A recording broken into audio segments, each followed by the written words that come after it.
Hara gedirsən indi sən belə? Həyatım markete gedirəm. Sən yenə nə almağa gedirsən?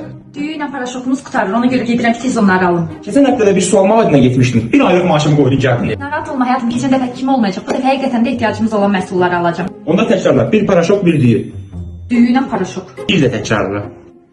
Düyü və paraşok. Bir də de. Nə dəqiqə baş təkrarladırsan? Bilirəm də nə almaq lazımdır. Ona görə təkrarladıram ki, qoy ağlında qalsın, bil nə almaq lazımdır. Narahat olma, 10-cu dəqiqəyə gedib gəlirəm. 2 hours later.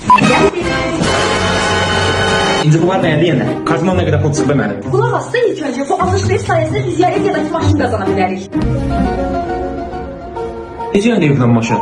Oba markete daxil olub lazım olan ərzaqları alırdım. Və tam da bu vaxt mənə biri yaxınlaşıb dedi ki, Hal-hazırda Oba market və şəbəkələrində lotereya keçirilir. Siz 20 manat və üzəri alış-verişlərdə ev və maşın qazana bilərsiniz. mən də bunu necə edəcəyimi soruşdum. Bunun üçün 20 manat və üzər alış-veriş edib, verilən çekdəki fiskal ayda olan hissəni telefon ilə skan edib, açılan pəncərədə qeydiyyatdan keçirir. Bununla da lotereyada iştirak etmə şansı əldə edirik. Bu qədər bəsit. Hər 20 manat bir şans deməkdir. Bəlkə o bizə çıxmadı, hardan bilirsən?